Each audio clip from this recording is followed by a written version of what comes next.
الدين إياك نعبد وإياك نستعين اهدنا الصراط المستقيم صراط الذين أنعمت عليهم غير المغضوب عليهم ولا الضالين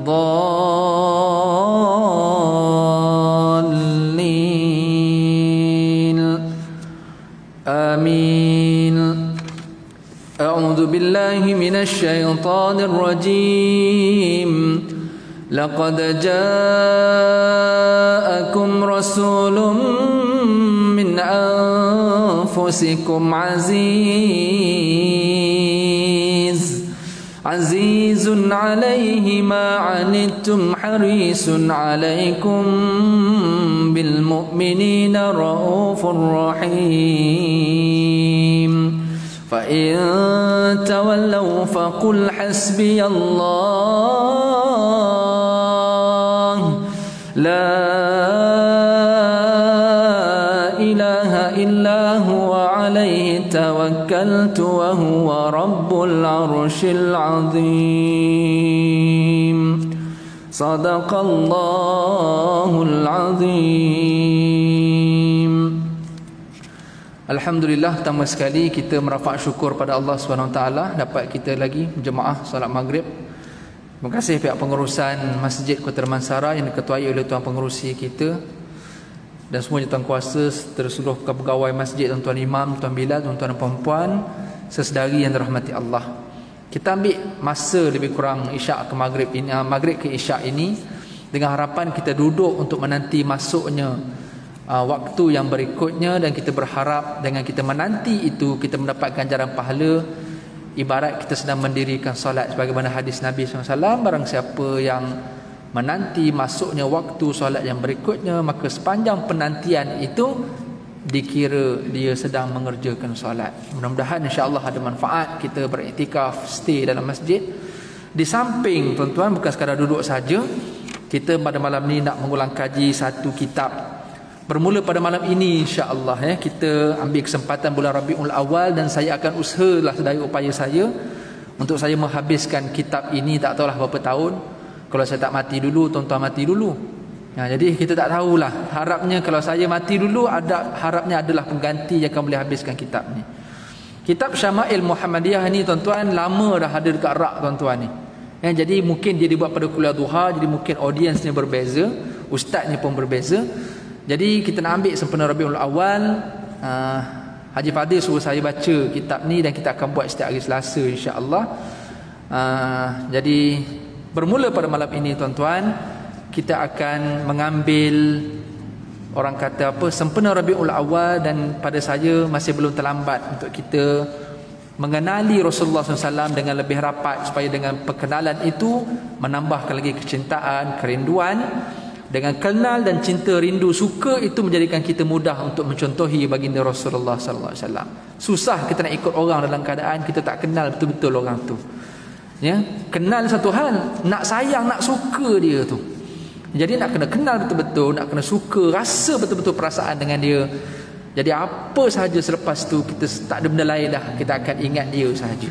Jadi tuan-tuan, dalam kitab Syama'il Muhammadiyah ini salah satu kitab yang memungkinkan kita untuk mengenali Rasulullah SAW. Ini bukan buku sejarah tuan-tuan. Kitab Syama'il ni bukan buku sejarah. Maksudnya kesempurnaan Rasulullah SAW ni hadis-hadis yang dihimpunkan oleh Imam At-Tirmidzi.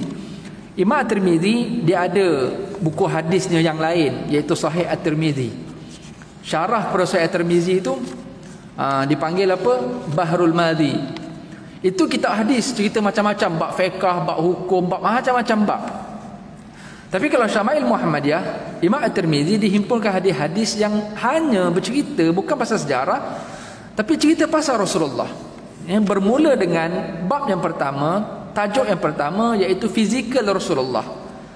Imam At-Tirmidzi kumpulkan beberapa hadis, dia letak dalam satu tajuk, fizikal Rasulullah. Rambutnya macam mana, dadanya macam mana, ada apa dekat sini, keningnya, giginya, hidungnya, fizikal. Dan bab yang terakhir sekali ada 56 tajuk semuanya, 56 bab. Bab yang terakhir sekali adalah mimpi bertemu Rasulullah SAW. Ada banyaklah fizikal, ada banyak cerita pasal tanda kenabian Nabi, cerita pasal cara Nabi tidur, cara Nabi bergurau, tawaduknya Rasulullah, macam-macam. Kita akan kenal Rasulullah dengan lebih rapat, dan dia bukan buku sejarah. Okey, kalau sejarah, tuan kena buka Sirah Nabawiyah lah. Tuan kena buka Ar-Rahiqil Maktum. Yang tuan kena buka Sirah Ibnu Hisham, itu cerita pasal sejarah daripada kelahiran sampailah kepada kewafatan Rasulullah sallallahu alaihi wasallam. Syama'il Muhammadiyah saja sangat-sangat berharaplah kalau kita ada inisiatif, kalau boleh satu rumah kena ada buku ni, sebab dia dah pun diterjemahkan dalam bahasa Melayu. Kulit keras pula yang ada dekat masjid ni, yang wakaf lah, tuan-tuan kena ada ni. Ya, saya ada stok ni, cuma saya tak bawa pada malam ni. Nanti Haji Khalil kita pernah jual dulu. Nanti kalau tuan-tuan try dapatkan, simpan dekat rumah kalau boleh, biar anak baca atau kita baca satu tajuk.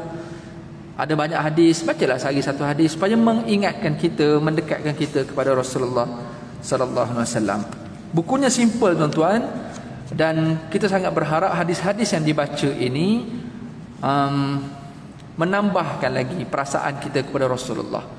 Tuan-tuan, ada orang dia memang sungguh-sungguh dia nak ingat Nabi dengan dia letak frame masjid Nabi dekat rumah dia. Mana dia masuk rumah, dia nampak frame masjid Nabi, dia nampak kubah hijau, dia terus ingat Nabi. Ada mungkin kawan-kawan kita yang dia sampai nak bagi orang ingat Nabi tu, dia buatlah, tak kira lah produk ke apa ke, ada logo capal Nabi dengan harapan tengok capal tu teringat Nabi. Sebab saya tak rasa pula orang tengok capal tu ingat Cristiano Ronaldo, saya tak rasa yang tu. Jadi apa saja jalan untuk memungkinkan dia untuk ingat kepada sesuatu dengan cara-cara dan batas-batasnya lah. Jangan sampai jadikan logo capal sebagai tangkal lah, apa semua, janganlah. Janganlah pula terlalu ekstrim, dan janganlah pula sampai menghina pula logo capal tu, sampai suruh letak dekat tayar kereta lah. Tak perlulah sebenarnya macam tu sekali kalau tak bersetuju pun. Yang cuma kita nak kata, macam mana aku nak ingat Rasulullah. Ada orang melalui kitab Syama'il, dia rasa nak teringat Nabi, atau dia rasa apa benda yang aku lupa ni, dia try cari-cari, jumpa balik dalam kitab Syama'il.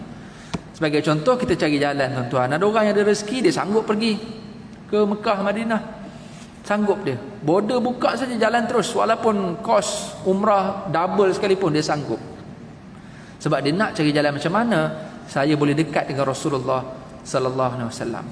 Kalaulah baginda Rasulullah pernah satu hari duduk dengan para sahabat, tiba-tiba dia kata apa, masa tu Sayyidina Abu Bakar pun ada, sahabat lain pun ada, aku sangat rindukan saudara-saudara aku, kata Nabi. Jadi Sayyidina Abu Bakar kata, ya Rasulullah, kan kami ada ni, semua ada sahabat ada ni. Jadi Rasulullah kata, bal antum ashabi, kamu semua sahabat-sahabat aku, yang aku rindukan sekarang ini, yang aku duk terfikir, duk aku terkenang ni adalah saudara-saudaraku. Maka sahabat rasa, ya Rasulullah, kami saudaramu ya Rasulullah. Rasulullah kata apa? Saudara-saudaraku yang aku teringat ni adalah mereka-mereka yang beriman kepadaku dalam keadaan mereka tidak pernah berjumpa dan melihat aku, dan mereka mengasihi aku lebih daripada ibu ayahnya, anak-anaknya dan manusia lain keseluruhannya. Siapa orang tu tuan-tuan? Kalau bukan kita, orang yang tak pernah lihat Nabi, tapi kita boleh beriman kepada Rasulullah SAW. Rasulullah pernah ingat kita. Sejauh mana kita nak membalas ingatan atau perasaan rindu sebagaimana Rasulullah pernah merindui kita satu masa dulu. Dan kita berharap inilah mungkin, kalaulah kita ada jalan, tak kira bukan Rabiul Awal sekalipun, kita akan continue kitab ini sampailah kita habis, sampailah kita ijazahkan sanad ni, insya-Allah. Tuan-tuan sekalian, sebelum saya masuk kepada bab yang pertama, cerita pasal fi khalqi Rasulullah sallallahu alaihi wasallam, ma jaa fi khalqi Rasulullah. Rasulullah ni ada dua jenis, satu khuluq, satu lagi khalq. Khuluq iaitu akhlak, perilaku, personality, karakter, itu khuluq. Tapi kalau khalq, khuluqin dengan khalqin bentuk fizikal, kejadian Rasulullah, penciptaan Rasulullah, keadaan fizikal dia. Sebelum kita nak masuk tajuk ni tuan-tuan, apa kata kita ambil semangat sikit untuk kita selawat kepada Nabi sallallahu alaihi wasallam. Kita selawat permulaan ke penutup pun kita selawat juga, sebab tak rugi selawat ni. Man salatan wahidah sallallahu alaihi bihi asyara. Siapa yang selawat kepada aku sekali, Allah akan berselawat kepadanya sebanyak 10 kali, insya-Allah. Jom kita selawat sekejap tuan-tuan, ambil roh. Dan kalau boleh tuan-tuan bayanglah tuan-tuan sedang menghadap kubah hijau ke, atau sedang berada di raudhah ke, makam duduk sebelah kiri ke, bayanglah apa saja bayangan yang boleh mengingatkan kita kepada Rasulullah sambil kita duduk selawat kepada Nabi sallallahu alaihi wasallam. Biar feeling tu masuk. Bila dah masuk tu insya-Allah lah kita rasa rindu-rindu insya-Allah. Sallallahu ala Muhammad sallallahu alaihi wasallam. Sallallahu ala Muhammad sallallahu alaihi wasallam. Asyraqal badru alaina fahtafat minhul buduru misla husnika ma ra'ayna qantu ya wajha sururi. Sallallahu ala Muhammad sallallahu alaihi wasallam. Sallallahu ala Muhammad sallallahu alaihi wasallam. Anta syamsun anta badrun anta nurun fawqa nurin. Anta syamsun anta badrun anta nurun fawqa nurin. Anta iksiru wa ghali anta misbahu suduri. Anta iksiru wa ghali anta misbahu suduri. Sallallahu ala Muhammad sallallahu alaihi wasallam. Sallallahu ala Muhammad sallallahu alaihi wasallam. Sallallahu ala Muhammad sallallahu alaihi wasallam. Allahumma salli wa sallim wa barik alaihi wa ala alihi. Tuan-tuan yang saya muliakan, kalau tuan-tuan nak ambil kitab, nak rujuk pun boleh juga, kitab ada kat sebelah ni. Saya tak pasti belah muslimat ada ke tak ada. Tengok dekat rak-rak tu saya rasa ada kot kitab Syama'il ni. Boleh ambil kalau nak ambil. Kita nak baca hari ni tajuk yang pertama, bab yang pertama, baja'a fi khalqi Rasulillah sallallahu alaihi wasallam. Bab pada mendatangkan cerita tentang fizikal kejadian Rasulullah sallallahu alaihi wasallam. Hadis yang pertama daripada Anas bin Malik. Anas ni dia ni pernah hidup dekat rumah Nabi, dia pernah menjadi khadam Rasulullah 10 tahun duduk dengan Nabi. Bayanglah, sebab ada sahabat, dia sahabat Nabi. Sahabat ni siapa? Iaitu mereka yang melihat Rasulullah dan beriman kepada Rasulullah masa Rasulullah masih hidup. Dia dapat title sahabat. Ada sahabat ramai, tapi mereka dia jumpa Nabi sekali semua hidup. Itulah sekali dia jumpa Nabi, tengok live depan mata dan dia beriman, lepas tu dia dah tak dapat jumpa dah. Ada sahabat yang jumpa Nabi dalam kehidupan formal sahaja. Ada sahabat yang dia punya rapat dengan Nabi sampai ke semua personal Nabi pun dia tahu. Antaranya siapa? Anas bin Malik.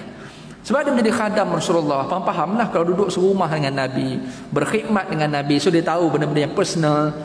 Sebab tu cerita pasal fizikal Nabi ni biasanya sahabat-sahabat yang terdekat. Sebab kalau kehidupan formal, contoh macam tuan-tuan kenal tuan imam kita, ialah kehidupan formalnya tuan-tuan nampak mungkin yang luaran ni. Tuan-tuan tak pernah travel dengan dia. Kalau travel mungkin time dia letakkan kopiah, tuan-tuan boleh nampak rambut dia macam mana. Dia ada time yang dia mungkin berkemban, contohlah pergi camping ke mana-mana ke, tiba nampak penyataan belakang ada begini. Jadi kehidupan formal tu mungkin beberapa orang saja yang akan dapat. Begitulah juga sahabat Rasulullah sallallahu alaihi wasallam, antaranya Anas ibnu Malik. Kata Anas, kana Rasulullah sallallahu alaihi wasallam laisa bitawilil ba'in wala bil qasiril mutaraddid wala bil abyadil amhaq. Rasulullah SAW ini tak terlalu tinggi dan tak pula terlalu pendek, dan Rasulullah itu dia kulitnya tidaklah terlalu putih, tak ada pula, dia adalah kemerah-merahan. Ada orang Arab yang tinggi tuan-tuan, ni Arab belah-belah bawah, Arab kacuk dengan Afrika, contoh Mesir, jenis-jenis yang bawah-bawah ni dia besar dan tinggi. Ada Arab yang dia rendah sangat pula belah-belah utara, Arab Selatan yang belah Mesir, Sudan apa semua ni, yang belah ni bawah ni, yang belah utara ni Jordan, Jordan, Iraq, tu semua jenis-jenis kecil-kecil. Ada Arab yang di pertengahan, dalam hadis yang lain disebut rajulun marbu'an, di kalangan antara yang tinggi dengan yang rendah, tengah-tengah. Rasulullah yang jenis tu. Dan dalam perbahasan ulama-ulama nak tengok Arab yang pertengahan, yang tak besar sangat, tak kecil sangat, tengok Arab-Arab Syria, jenis tu. Jadi Rasulullah SAW ni dia taklah terlalu besar dan tak pula terlalu kecil, tak terlalu tinggi dan tak terlalu rendah, dan dia tidaklah pula putih melepak, tidak, tapi dia putih kemerah-merahan. Ada pandangan mengatakan sawo matang, warna kulit orang Arab yang biasa kita tengoklah. Arab utara dia cerah sangat, Arab bawah dia gelap sangat, tengah-tengah. Wala bil adami wala bil ja'dil wala bi ja'dil qatat. Rasulullah SAW rambut Nabi tidaklah pula terlalu kerinting dan taklah pula terlalu lurus. Wala bis sabat, maknanya taklah kerinting sangat dan tak pula lurus sangat macam orang buat rebonding tu, tak. Jadi macam mana? Ikal mayang, taklah bergulung-gulung. Itu Arab belah bawah rambut dia bergulung-gulung. Ini yang belah nak campur Arab mix dengan Afrika, contoh orang Mesir rambut dia bergulung-gulung. Yang belah atas-atas ataupun nak ke sebelah Arab-Arab nak ke Europe ni dah jenis lurus pula, tapi taklah lurus sangat. Jadi kalau atas lagi dah pergi ke China tu dah lurus sangat, dia tengah-tengah, jadi ikal mayang lah kita kata. Bayang itu je, tak tinggi, tak rendah sangat, tak putih sangat, rambut taklah bergulung sangat, taklah pula lurus sangat, ikal mayang. Bayang macam tu. Nanti kita akan jumpa satu tajuk khas pasal rambut Nabi saja. Tajuk khas, ma ja'a fi syi'ri Rasulullah SAW, cerita pasal rambut Nabi. Ba'asallahu ala ra'si 40 sana fa aqama bi Makkah 10 sinin wa bil Madinati 10 wa tawaffahu Allah ra'si 60 sana wa laysa fi ra'si wa lihyatihi 20 sya'ratan bayda. Kata Anas bin Malik, Rasulullah menetap di Mekah selama 10 tahun. 10 tu membawa kepada 13 tahun lah, sebab dalam kaedah bahasa Arab ini kadang-kadang itlaqul juz'i wa iradatil kulli, kaedah dia sebut average saja, dia tak sebut tepat. Okey, menetap Mekah 10 tahun, Madinah 10 tahun, dan baginda diwafatkan dalam usia 60 tahun. Dalam sejarah betul-betul 63. So maknanya sebut sikit tapi dimaksudkan semua. Dan Nabi diwafatkan dalam usia 60-63 itu dalam keadaan rambutnya, uban yang ada di rambutnya tidak mencecah pun sampai 20 helai. Maknanya Rasulullah ni walaupun umur 60-an taklah banyak sangat uban. Adakah Nabi tak banyak uban, ataupun uban Nabi itu dirapikan? Tu kita akan bincang nanti dalam bab uban Rasulullah pula. Ada detailnya cerita pasal uban ni. Sebab ada orang dia pernah mimpi jumpa Nabi. Dia pernah mimpi jumpa Rasulullah SAW. Dia nampak Rasulullah datang dalam mimpinya serba putih, dengan jubah putih, serban putih, semua putih, cahaya putih semua, rambut putih, janggut semua putih, bercahaya macam tu datang. Pada saya kalau putih macam tu bukan Rasulullah. Kalau semua putih, janggut, misai, semua rambut putih tu Samad Said, sastrawan negara. Sebab dalam hadis Anas bin Malik sebut maksimum 20 helai. Kalau tak Samad Said, Hulk Hogan putih semua. Rasulullah dia bukan putih semua. Nanti akan jumpa, nanti sahabat sampai kira uban Nabi. Bila sahabat naik unta sama dengan Nabi, sahabat duduk belakang, Nabi duduk depan, dia boleh kira uban Rasulullah SAW. Sampai macam tu sekali. Baik, kita pergi kepada hadis yang kedua daripada Anas juga. Kata Rasulullah SAW, raba'atan laysa bitawil, maknanya raba'ah ni pertengahan, sedang-sedang saja fizikal Nabi ni. Wala bil qasir, taklah pula pendek sangat. Hasanul jismi, dan bentuk tubuhnya bagus. Mana cantik lah, maknanya tengok kepada fitting Rasulullah tu memang smart. Wa kana sya'ruhu laisa bija'di wala bisabti, taklah kerinting sangat rambutnya dan tak pula lurus sangat. Dan warna Nabi asmar laun. Asmar ni dia orang kata sawo matang tu, dia coklat cerah. Iza masya yatakaffa'a, kalau Nabi berjalan, yatakaffa'a ni Nabi macam condong ke depan sikit. Maknanya Nabi banyak tunduk ke bawah, bukan menegak, mendada macam tu. Nabi banyak, bila condong ni bermaksud pandangan Nabi itu banyak ke bawah. Dalam hadis yang lain, Ali bin Abi Talib sebut, kana yanhattu min sabab. Nabi ni kalau berjalan ibarat turun daripada tanah tinggi ke lembah yang rendah. Maknanya condong. Maksudnya apa? Ada 3 maksud condong ini. Pertama, mata pandangan banyak ditundukkan ke bawah. Okey, yang kedua ni condong menunjukkan bahawa Rasulullah ni berjalan laju. Bila dia condong macam tu. Jadi nak bagi maksud kepada kita ni cara jalan Rasulullah SAW lah. Juga nanti ada tajuk khas kita pasal cara jalan Rasulullah. Saya akan cuba lajukan bab fizikal ni sebab yang saya akan ulas banyak tentang fizikal. Sebab bab benda lain bila diselitkan dalam tajuk itu, kita akan pergi kepada tajuk khas dia insya-Allah. Hadis lain daripada Barra' bin Azib. Barra' bagi tahu kan Rasulullah SAW rajulun marbu'an ba'idan ma baina mankibai azimatul jummati ila syahmati uzunai. Nabi ni rajulun marbu'an, di kalangan orang Arab Nabi ni fizikal yang pertengahan, ba'idan ma baina mankibain. Okey, dia detailkan sikit daripada hadis Anas bin Malik tadi. Ba'id ma baina mankibain, antara 2 bahu Nabi ni jauh. Bila jauh bermaksud dadanya bidang tuan. Macam orang buat bina badan tu akan dia jadi macam tu kan, jadi shape dia macam tu V shape tu. Jadi bila ba'id ma baina mankibain maksudnya V shape tu lah. Sebab V dia kan atas tu besar, bawah kecil. Okey, saya atas kecil, bawah besar. Lain tuan-tuan ataupun saya mungkin straight lah kot, cover sikit. Okey tuan-tuan jadi Rasulullah ni ma baina mankibain tu jauh, antara 2 bahu ni jauh. Nak katanya dada bidang tuan. Azimatul jummah. Azimatul jummah ni apa? Rambut Nabi tu dia terurai. Azimatul jummah ila syahmati uzunai. Dia terurai sehingga ke bahu sampai ke telinga. Maknanya kalau yang belakang ni panjangnya sampai ke bahu. Syahmatul jummah ni dia pergi sampai ke telinga, sampai tutup telinga tuan. Ini time rambut panjang. Sebab kita akan jumpa nanti Rasulullah time rambut pendek.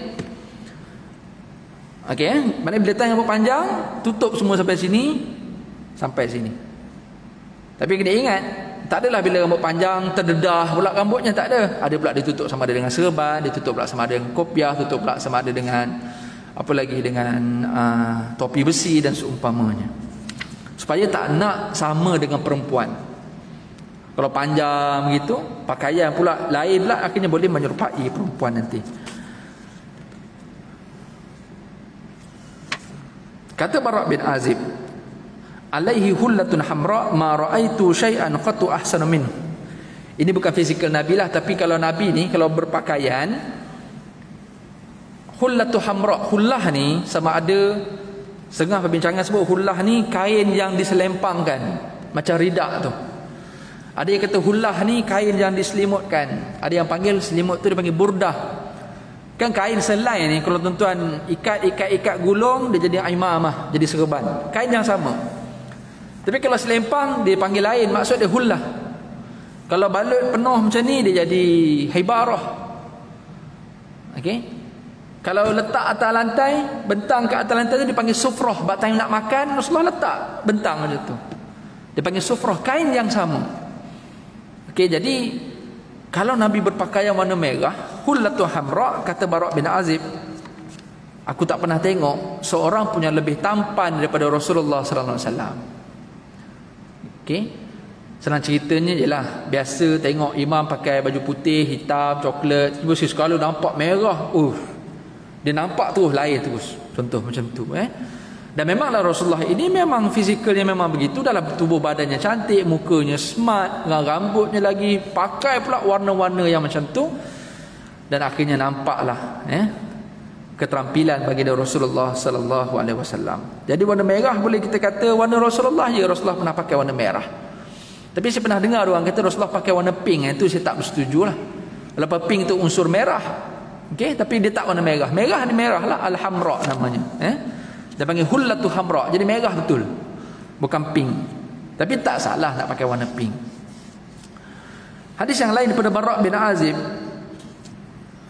Ni detail lagi. Tadi sebut tu hadis-hadis general. Kita tengok detail lagi daripada Bara' bin Azib. Mara'aitu min zilimatin fi hullati hamra ahsanu min Rasulullah sallallahu alaihi wasallam. Lahu sya'run yadribu mankibaihi ba'idu ma bainal mankibain lam yakun bil qasir wala bil tawil.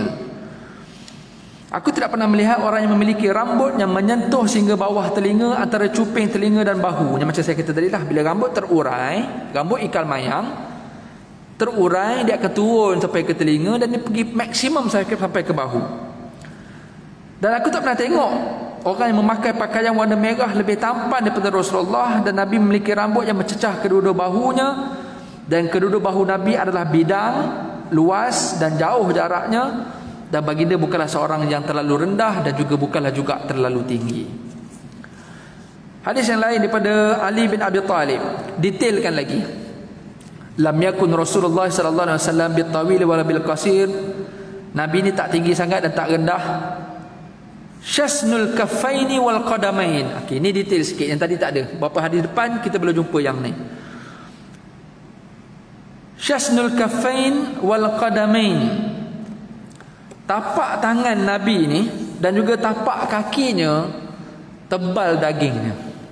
Dagingnya tebal.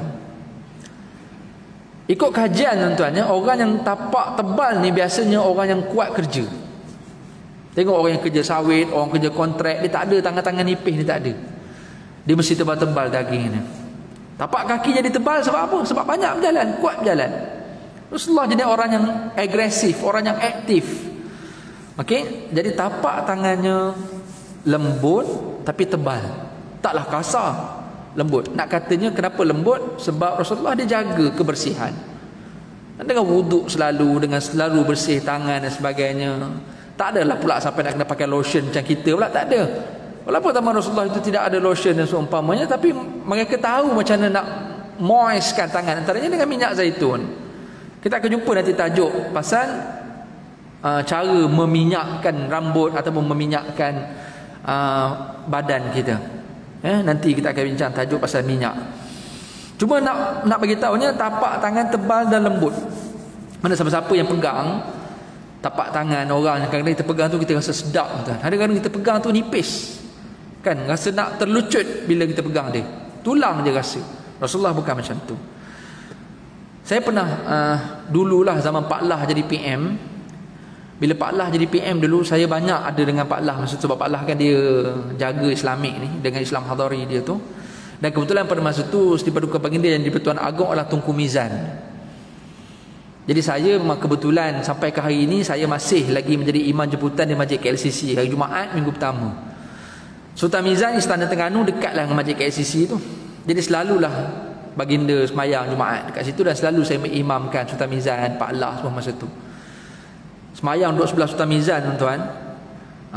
Nak khusyuk tu memang susah lah main sebelah Sultan. Saya pernah semayang tuan sebelah Sultan, saya tersentuh tangan dia masa tengah sujud tu. Memang tak khusyuk ke laut lah. Sebab apa? Lembutnya tangan dia. Lembut. Okey, kita dengan pemimpin kita hormat, kita jaga hubungan kita dengan pemimpin. Dan masa yang sama pemimpin ni dia akan sentiasa jaga keterampilan dia.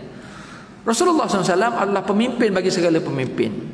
Walaupun siapa pun dia, kerja keras macam mana pun, hidup tak ada nak kena buat pergi pedicure, manicure ke apa semua, penjagaan rapi ni tak ada. Tapi Rasulullah pandai untuk dalam orang kata perkawalan kendiri ni, kebersihan dan sebagainya. Dan itu membuktikan bahawa kenapa tapak tangan Rasulullah tu lembut, tebal isi, tapak kaki pun tebal isi dan sebagainya, kerana bagaimana Rasulullah tu menjaga fizikal dia. Antara lainnya dakhmur ra'si, kata Ali bin Abi Talib, kepala Nabi ni besar, tengkoraknya jenis besar. Orang Arab lah tuan-tuan, orang Arab senang ceritanya. Kalau compare tengkorak orang Arab dengan tengkorak kita, orang Arab lah dia besar lah. Kepalanya besar, bukan besar kepala. Lain, kepala besar dengan besar kepala lain. Kena beza tu. Dakhmul ra'si, kepalanya besar. Dakhmul karadis, dan tulang sendinya besar. Yalah, begitulah. Tulang sendi pun besar. Yalah, macam saya kata tadi lah, keturunan Arab ni memang macam tu. Idza masya, ada lagi tawilul masrubah. Tawil masrubah ni, dekat dada Nabi dia ada bulu dada. Tawil masrubah, masrubah ni bulu dada yang halus, dan dia ada bulu dada yang memanjang sampai ke pusat. Nabi ada jenis tu. Okey, tuan-tuan biasalah siapa yang ada keturunan memang jenis dia berbulu kan, dekat tangan berbulu. Tapi dekat sini sahabat tak cerita tangan Nabi bulu. Yang sahabat cerita ni bulu dada Nabi ada, dan dia nipis halus, ada yang memanjang ke bawah. Tuan-tuan boleh buka balik rumah, buka tengok kat depan cermin. Wah, aku ada macam Nabi. Siapa yang tak ada jangan pergi buat suntik pula. Nak ada tak payahlah, tuan-tuan bukan baka Arab, dan bukan tak perlu. Dan bab ini pun orang perempuan pun tak payahlah, ni orang lelaki macam cerita. Tiba nak sunnah Rasulullah pergi nak tambah bulu itu bulu ini, nak janggut macam Nabi, tak payah.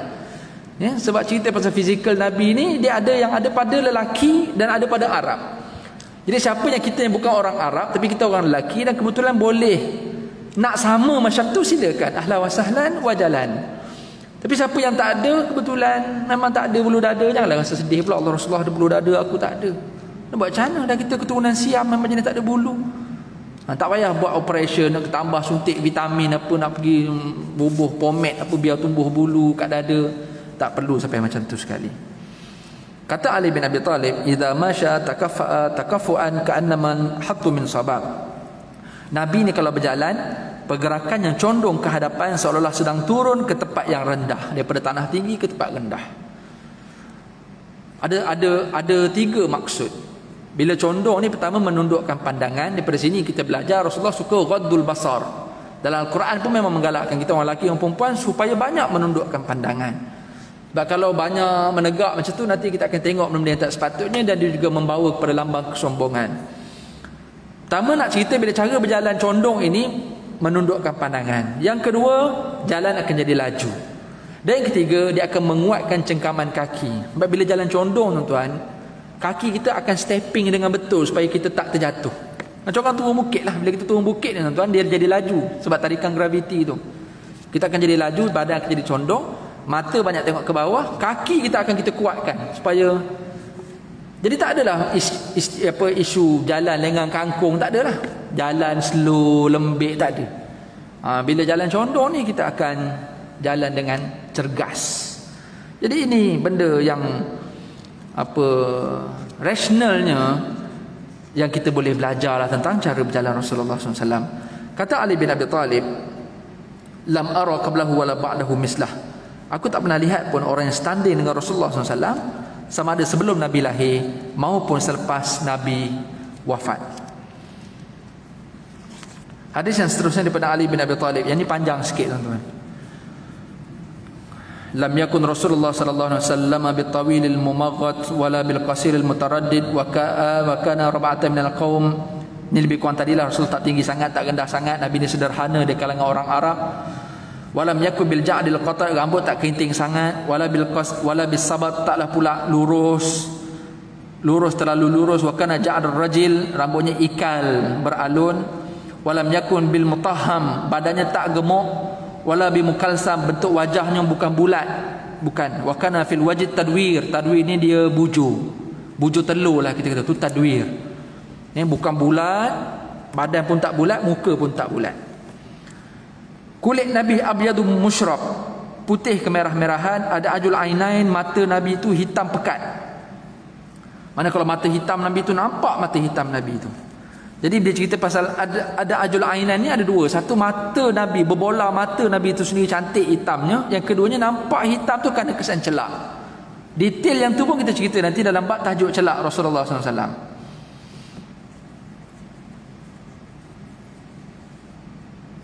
Ahdabul ashfar, tulang sendi Nabi gagah besar. Jalil musyas wal katat, bahunya bidang. Ajrat, badannya bersih. Zu masrubah, tapi ada bulu-bulu halus yang memanjang daripada dada sampai ke pusat. Syasnul kafain wal qadamain, tapak tangan dan tapak kaki tebal. Apabila Rasulullah berjalan, pergerakannya kelihatan tegap, iaitu kakinya diangkat dengan kekuatan. Iza masya taqalla'a. Taqalla'a ni dia bukan jalan seret kaki ni, tak. Taqalla'a ni angkat. Tuan-tuan tengok orang Arab jalan, dia laju macam tu. Nanti kita akan jumpa hadis, kita tengok orang Arab berjalan laju, tuan-tuan. Nanti kita akan jumpa hadis, sahabat ni orang Arab, jalan laju dah. Tapi bila mereka jalan dengan Nabi, Nabi lagi laju pada mereka. Seolah-olahnya kami ni, Rasulullah tu berjalan, kami ni macam nak kena berlari. Itu orang Arab sendiri meluahkan perasaan itu. Bayangkan kalau kita berjalan dengan Arab lagi mengah, lagi mengah. Dan pula Arab yang fizikal besar-besar, kan lagi lah tapak kaki dia tu luas. Tapi pun Rasulullah lebih laju daripada Arab-Arab lain. Apa lagi kata Ali bin Abi Talib, baina katifaihi khatamun nubuwati wa huwa khatamun nabiyyin. Di antara kedua-dua bahu Nabi terdapat khatamun nubuwah, iaitu tanda kenabian. Tanda kenabian nanti saya cerita detail dia dalam tajuk tanda kenabian. Apa yang saya skip tuan-tuan, supaya kita boleh express, kita pergi pada tajuk yang berikutnya. Belakang bahu Nabi ni ada satu seketul daging timbul, itu dipanggil tanda kenabian. Khatamun nubuwah, ada bulu-bulu halus. Kita akan bincang nanti yang tu. Ada sahabat yang dia nak masuk Islam, dia nak tengok dulu khatamun nubuwah tu supaya dia confirm, baru dia mengucapkan syahadah. Sebab macam tu sekali. Para sahabat yang kenal Nabi nak tahu, sebab ramai orang mengaku Nabi. Jadi mereka belajar Rasulullah ni dia begini. Jadi dia nak cari betul-betul bukti tu sampailah mereka beriman pada Rasulullah. Sikit tuan, saya cuba habiskan ni, betul kita berhenti azan, kita sembahyang Isyak. Kata Nabi sallallahu alaihi wasallam, kata Ali bin Abi Talib,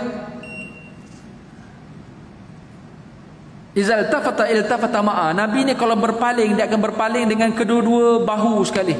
Mana kalau orang panggil Nabi tak paling kepala macam tu. Nabi akan paling terus dengan dada, dengan bahu-bahu sekali.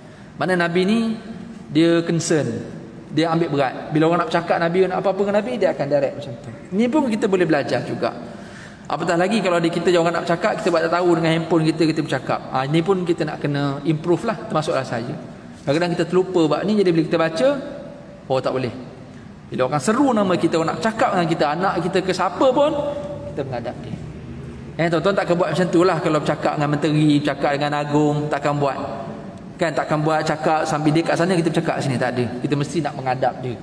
Rasulullah, orang yang paling agung, nak bercakap dengan siapa pun datang jumpa dia, dia akan menghadap dengan orang tu. Izal tafata iltafata ma'a, maksud dia. Apa lagi? Rasulullah merupakan seorang manusia yang hatinya paling pemurah, tak pernah berkeluh kesah.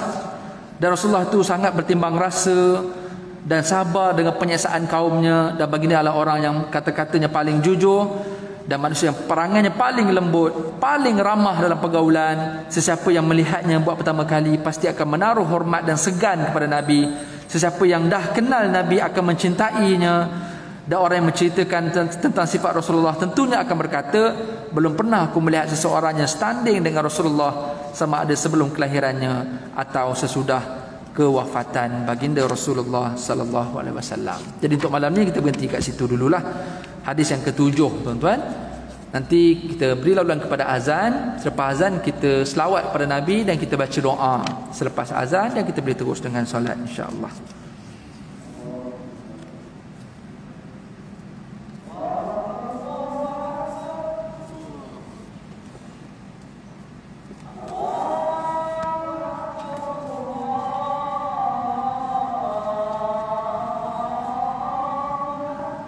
Allahu akbar, Allahu akbar.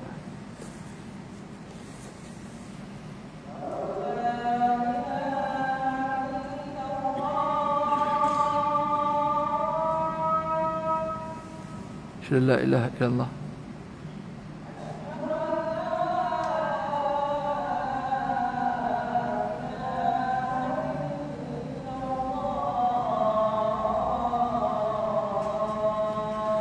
Asyhadu la ilaha illallah.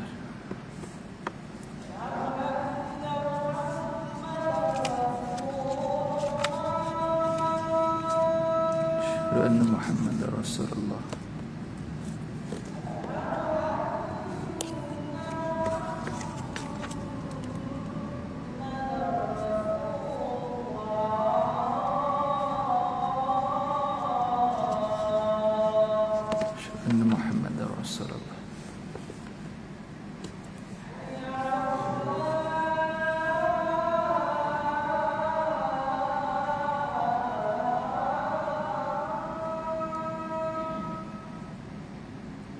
La haula wala quwwata illa billah.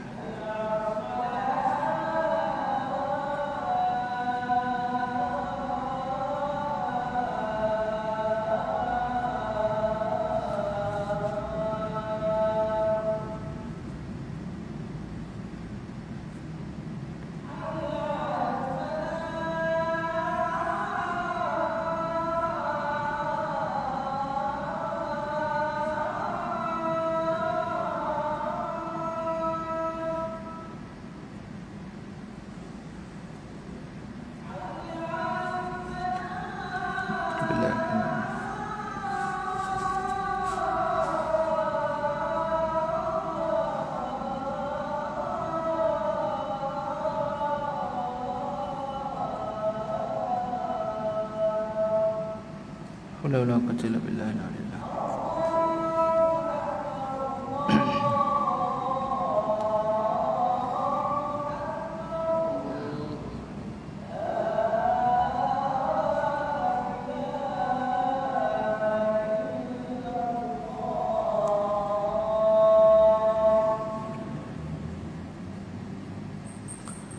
اللهم صل على محمد وعلى آل محمد اللهم رب هذه الدعوة التامة والصلاة القائمة آت محمد الوسيلة والفضيلة والشرف والدرجة العالية الرفيعة وبعث المقام محمودا الذي وعدته إنك لا تخلف الميعاد. Semoga dengan selawat kita dan doa wasilah kita selepas azan memungkinkan kita mendapat syafaat Rasulullah SAW sebagaimana dalam hadis yang telah Nabi sebutkan kepada para sahabat. Jadi jangan lupa selawat lepas azan dan juga doa azan tu, doa wasilah tadi. Tuan-tuan, saya nak tutup dengan jom kita selawat pada Nabi. Kita buat selawat adnani malam ni. Tuan-tuan saya sekalian, kita selawatlah dalam masjid ni. Bukanlah nak menyanyi sangat, tapi kita selawat bagi berhibur sikit. Jangan jadi orang masjid ni jadi semua masam je. Kita kena berhibur sikit. Jadi bukanlah hibur sampai kita tonggang langgang pula. Kita selawat pada Nabi, kita nak selawat adnani sebagai penutup sebelum kita berdoa pada malam ni. صلى عليك الله يا أدناني يا مصطفى يا صفوة الرحمن الحمد لله الذي أعطاني هذا الغلام الطيب الأرداني هذا الغلام الطيب الأرداني. Ini salah satu jenis-jenis qasidah atau lagu-lagu yang tokoh-tokoh ulama kita buat, kan, penyair-penyair buat. Sebab mereka nak puji Rasulullah SAW dengan pelbagai cara supaya nak menghiburkan sahabat dan kita semua supaya boleh ingat Rasulullah. Ni dipanggil pujian-pujian kepada Nabi dan semua itu cerita pasal Rasulullah ni. Okey. Selawat Adnan ni sebab datuk Nabi nama Adnan. Jadi kalau sahabat orang-orang Arab ini, mereka bukan kenal seseorang dengan orang tu, dia kenal dengan keturunan dia. Dia sebut keturunan Adnan, jadi orang Arab akan respect. Itu dipanggil selawat Adnan ni. Sallallahu alaikallahu ya Adnani. Keluarga Adnan ataupun datuk Nabi nama Adnan. Okay, dan cerita dalam selawat itu cerita pasal bagaimana orang bergembira dengan kelahiran Hazal Ghulam At-Tai ni, iaitu kelahiran seorang budak yang sangat baik ini, sangat indah ini. Jadi semua ni pujian supaya nak mengingatkan dan nak hiburkan orang-orang Arab dan para sahabat, termasuklah kita-kita semua ni, supaya kita boleh sentiasa boleh bergembira dengan Rasulullah sallallahu alaihi wasallam. Sebab itulah orang karang lagu-lagu ni bukan cerita lagu cinta pada manusia ni, cinta kepada manusia teragung. Kalau cerita Isabella ada lagu, Laila Majnun ada lagu, ni cerita-cerita pasal orang, inilah lagu yang nak cerita pasal susuk tubuh yang teragung yang namanya Rasulullah sallallahu alaihi wasallam. Okey. Jadi tuan-tuan dan puan sekalian, itu sahaja untuk malam ni. Nanti ada rezeki kita akan sambung hadis yang ke-8 dalam kitab Syama'il Muhammadiyah. Nanti next class insya-Allah saya akan bawa buku tu bagi tuan-tuan yang nak simpan koleksi buku ni, boleh bawa balik rumah ataupun nak wakaf ke masjid pun tak ada masalah. Nanti tengoklah kita letak kat depan tu, tuan boleh dapatkan nanti insya-Allah.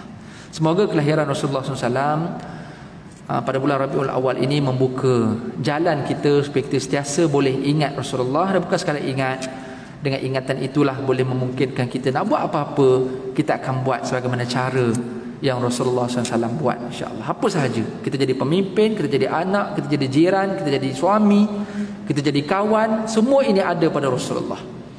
Semuanya ada. Jadi jangan kata saya tak boleh kerana itu Nabi. Tak, Nabi adalah manusia. Okay, laqad ja'akum rasul min anfusikum. Allah ingatkan, telah datang kepada kamu seorang rasul di kalangan kamu sendiri. Maknanya bukan malaikat. Apa yang Nabi buat kita tak boleh buat. Memang ada beberapa benda khususiyatul rasul, benda yang hanya Nabi saja boleh buat. Tapi ada banyak lagi benda lain yang kita sebagai manusia, walaupun kita bukan orang Arab, kita orang perempuan, walaupun kita bukan lelaki, kita tetap boleh mengikuti dan mencontohi Rasulullah sallallahu alaihi wasallam. Aku qauli hadza wa astaghfirullahal azim. Assalamualaikum warahmatullahi wabarakatuh. Auzubillahi minasyaitonir rajim. Bismillahirrahmanirrahim. Allahumma 'allimna ma yanfa'una wanfa'na bima 'allamtana. Allahumma ja'alna minal ladzina yastami'una al-qawla fattabi'una ahsanah. Ya Allah, Kau jadikanlah Rasulullah itu dapat mampu memberi syafaat pada kami pada hari kiamat. Ya Allah, kami takut dengan amalan-amalan kami di dunia ini tidak cukup, ditambah pula dengan kelemahan, kekurangan dan dosa kami. Ya Allah, mudah-mudahan dengan bantuan syafaat-Mu ya Rasulullah, serta syafaat Rasulullah, serta syafaat Al-Quran, syafaat anak-anak, mudah-mudahan semua syafaat ini boleh membantu kami hari kiamat nanti. Ya Arhamar Rahimin, ya Mujibus Sa'ilin. Wa sallallahu ala sayyidina Muhammad wa ala alihi wa sahbihi ajma'in. Walhamdulillahi rabbil alamin. Subhanakallahumma wa bihamdika asyhadu an la ilaha illa anta wa nastaghfiruka wa natubu ilaik. Bismillahirrahmanirrahim. Wal 'asr innal insana lafi khusr illa alladhina amanu wa 'amilus salihati wa tawasaw bil haqqi wa tawasaw bis sabr.